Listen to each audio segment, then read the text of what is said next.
Hey, what's going on, guys? Happy Eclipse Day. So it turns out that me, Kevin, just got called out again, and this time by a pretty large YouTuber. He has about 1.3 million subscribers. He gets hundreds of thousands, sometimes even millions of views on his videos, and he actually happens to be one of my favorite YouTubers. I actually consume this guy's content a lot, and here's the plot twist. I am actually featured in this video where he kind of calls out and exposes me, Kevin, and I think that's crazy because I didn't even know, like people were literally messaging me and texting me and stuff. It's like, hey, did you know that you're featured in this guy's video? And I'm like, really? And sure enough, I go in there and there's like an entire 2-minute segment. And I think it's so important because I think that a lot of the work that I did, I think some of the best work that I did on YouTube was fully laying out and exposing me, Kevin, who I believe is one of the just worst and biggest fake gurus and grifters on YouTube, and this guy did a great job covering it. But he also did a great job, even beyond me and me being involved in this, even beyond that, this guy just did a really good job, just kind of putting everything together and calling out me, Kevin's hypocrisy, and how he kind of like started off calling out Grant Cardone, and then when he had another little YouTuber who was calling him out, another small fish, which was me, well, he didn't know how to handle it. It's just kind of funny. But anyway, let me go ahead and play the video because it is a good, he spends a good 5 to 7 minutes talking about me, Kevin. So I'm going to go ahead and play that video and I'm going to go ahead and react to it. And here we go. Something that this next fake guru can't say. Meet Kevin. Kevin Bafath. Meet Kevin started out as a real estate agent who eventually created a YouTube channel explaining everything real estate and honestly began with some great advice. He had relevant and a charming personality that people enjoyed. It took a while to gain any traction on the platform, but as he experimented and continued grinding out the videos, the viewers would roll in. His first big video was ironically calling out Grant Cardone. In his video, Grant Cardone and Cardone Capital. So it's extremely important that you guys realize this, and I don't think people know this, but when I did my own research, I think I talked about it in previous videos. You guys know I have literally like 100 videos on me, Kevin, so God knows which video it is. But when I did my own research on me, Kevin, before he deleted a bunch of videos on his channel, I found this out too. The first time me, Kevin, ever really blew up on YouTube was when he started talking about Grant Cardone. Before that, he was making these little corny real estate videos that were getting like, a few thousand views. They were doing okay, but nothing too crazy where he actually like exploded. Like his first major hit on YouTube where he got like 1 million views was Grant Cardone. It was when he exposed and went after Grant Cardone, who we all know is without a doubt a fake guru. And it's important that he brought that up for reasons that you're going to find out later in this segment of the video. Here we go.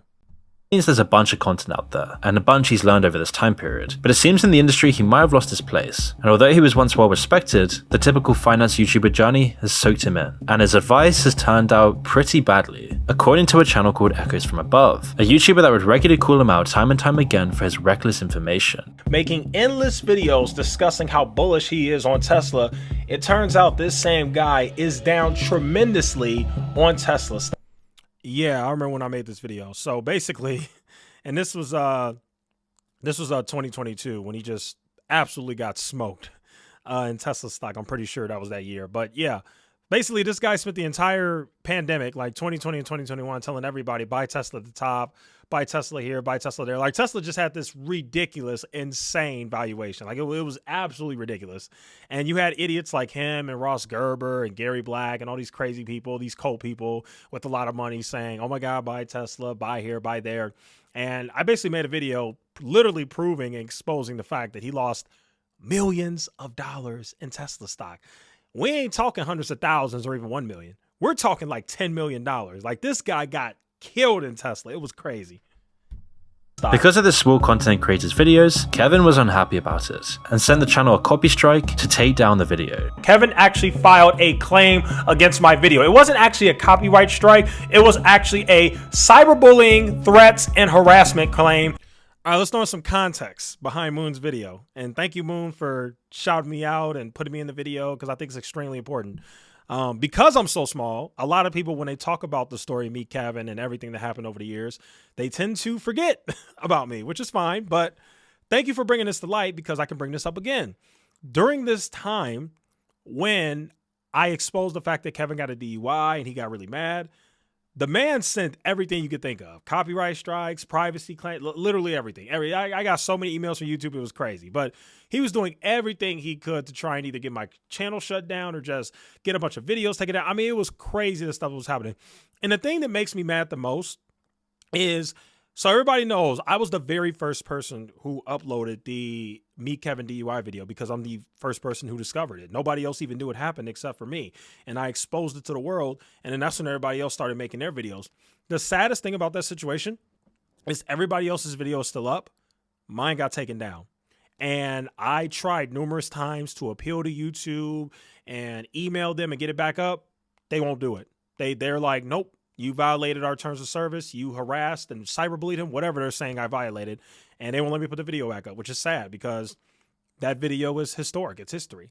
And I remember the first hour that video was up, that video got like 10,000 views. I've never seen anything like that. Like that video was going viral. It was crazy, but whatever. Happened 2 years ago. You get over it. Here we go.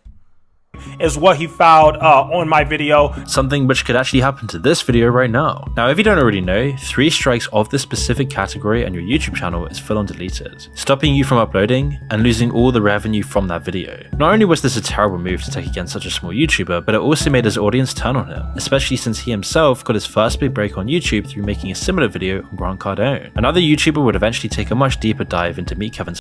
That is true, actually. Some of his audience did actually turn on him during that moment. You know what I think? I think when I look back at that time that happened 2 years ago where me and Meet Kevin, when I exposed the DUI and blah, blah, blah, I think if there was any textbook of what not to do, it would be everything that Kevin did. Everything that Kevin did during that time is what you don't do. So instead of, because I think he could have easily beat the fact that I exposed his DUI. Obviously it's a bad look, but all he had to do was come out and say, you know what? I made a huge mistake. I apologize. What I did was terrible, but he didn't do that. Instead, what he did was he sent all these strikes and claims and privacy claims and cyberbullying claims to me to try and get my channel shut down and my videos taken down. Then he threatened to sue me on numerous occasions and all kinds of crazy stuff. And it's actually funny because when I first exposed Kevin or whatever during that time, I had like 2,000 subscribers. I was very, very small. 2,000 subscribers. After that whole situation happened, my channel went from 2,000 subscribers to 10,000 subscribers in 1 year. Because he went on his own channel and he said that in his private live stream thing, he was like, Echoes is a scumbag. He's a horrible person. He's a liar. He's an idiot. He's terrible. He's the whatever. He was all kind of names he was calling me. And then after that, he eventually did a complete 180 and came on my channel. And then him and I debated for 2 hours or whatever. It was crazy time. Crazy time. His past, exposing even more. He would take a deep dive looking at all the stocks that Kevin had convinced his audience to jump to, even showing how within 1 year of posting a video giving financial advice. Oh my God, the red hair. The grifting Grinch. I forgot about the red hair. So I always make fun of him because his hair is green. That's why you guys remember his hair was green, right? I'm sure you guys remember that. That's why I call him the grifting Grinch. But nothing beats this. Like, what the heck is this? Why is your hair red? This guy's crazy. Like, if nothing else screams nuts and don't follow this guy's financial advice, it would be this. This guy dyed his hair red. Like, what are you doing, bro? That's just so funny.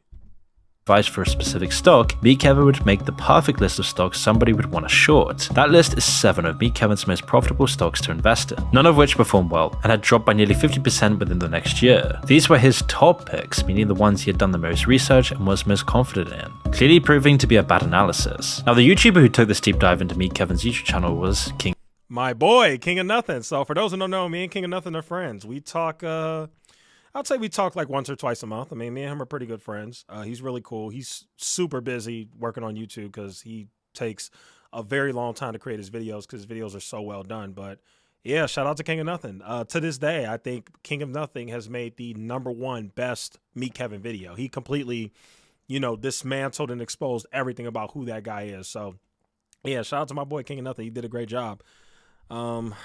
King of Nothing, who detailed exactly how bad the advice Kevin gives to his audience was, how almost every penny stock that Meek Kevin suggested his audience invest in has turned out to fail miserably. I recommend checking out this video because almost every stock he recommends in this video is down massively since he published it. One particular video in which he called out was Meek Kevin's over-enthusiasm in a company called Affirm, calling it the Tesla of finance. Now to be fair, Meek Kevin did put in $1 million of his own money. Oh God, do you guys remember Affirm? That was crazy. So during 2021, Meek Kevin was ultra bullish on the stock called Affirm, and he called it the Tesla of finance. Folks, if you go look at Affirm right now, matter of fact, let's go look at Affirm. Like that thing died. Affirm dropped like 80, 90%. Like it was sad. What was it, like 300? Oh my goodness. Okay, so let me show you guys when he talked about it. He talked about it like right around here. So when Kevin first talked about Affirm and said it was a Tesla of finance, the thing was at like $160 per share. Today, the dang thing is at $34 a share, and it's down 70% over the past 5 years. Like, you can't make this stuff up, man.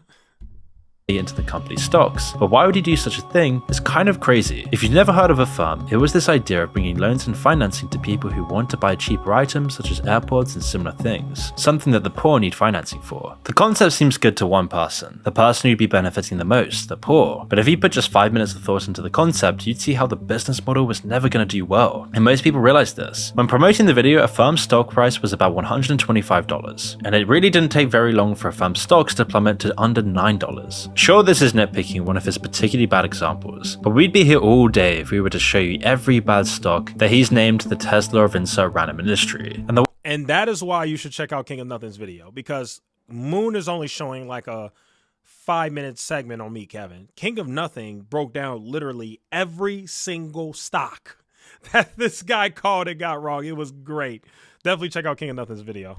The way he's funding all these investments is through his courses. When King of Nothing covered his fake guru courses, he explained that selling valuable information you might have isn't necessarily a bad thing, which is completely true. Now look, there's nothing inherently wrong with selling a course. If you feel you have knowledge that people could benefit from, and there's potential for a high return on investment into that knowledge, it makes sense to sell a course. Of course you can sell expensive courses on specific knowledge. This isn't the issue. Because if this knowledge is really valuable, if you can't find this anywhere else, then yes, you can pay more for that course. But almost every one of Meek Kevin's courses was regurgitated information that you could simply find on Wikipedia. King of Nothing would also reveal how Meek Kevin, alongside Grant Cardone, would apparently promote, quote, a literal pyramid scheme company that King of Nothing used to work at. This was EXPI, and Meek Kevin made the Oh yeah, that is true. I forgot about that. Yeah, guys, King of Nothing actually explained that to me. When me and King of Nothing were speaking in private, when me and him first became like friends and we were talking, he was explaining to me that like EXPI is literally like a gigantic like pyramid scheme. Like he was explaining that. He was like, I can't believe that these two clowns are promoting that company. It was funny. And yeah, King of Nothing used to work for EXPI, like, or at least that's what he said in one of his videos. So yeah, crazy. Confident claim that Grant Cardone was about to 10x the stock he himself had invested over $620,000 into. The metaverse stock would hit an all-time high just 4 days later, but then plummet over 80%. Something we see with these people is that if anybody knows how to talk well, people will believe you. Meek Kevin would even release his own ETF, which of course performed pretty poorly. Yet compared to the rest, he doesn't seem as bad. But one shocking claim was that when Meek Kevin tried to be the governor of California, residents would call out his abuse of the system, applying for a PPP loan of $30,000. I mean, this guy's doing such a great job exposing Meek Kevin. Like, do you guys want to see what a fraud is? This is it. The guy, I mean, think about it. Think how unstable this guy is. Started his own ETF, has all these clown courses. Every stock he talked about is down like 80, 90%. Ran for governor, got PPP loans when he's already rich. He didn't need the money, but he got PPP loans anyway, and he got it forgiven. And here's the deal, because I know that a lot of people who have money did this. I know Tom Brady and Kanye West and all those people, they got PPP loans too. But you know what they didn't do? They didn't do that and then try to run for governor, as if people who are in politics aren't going to look at that and be like, yeah, I don't think you should be our governor, buddy. Like, this guy's nuts. He got a freaking PPP loan. He's one of those PPP loan clowns. You know, those scammers who stole money from the government and got PPP loans that they didn't deserve. Like, he's basically one of those people. Like, you didn't even deserve the money, bro. Like, what? in which Kevin allegedly abused the system and, according to multiple YouTubers, stole from the state of California after the loan was also Oh, snap. Chris Norland made the cut. Okay, so Chris Norland and myself are mentioned in this video. Chris Norland's been on my channel before. forgiven. But again, it doesn't seem as bad as the next person on this list at all. All right, I guess that's it. Well, this was a good video. He only spent like 5-6 minutes on Meet Kevin, like 7 minutes or whatever. But either way, he did a great job. If you guys want the full explanation of how bad Kevin is, check out King of Nothing's video. And if you just want to go over the overall history, the lore of Meet Kevin and everything, check out my channel. All right, guys, that'll go ahead and conclude today's video. Thanks for watching. I'll see you guys in the next one.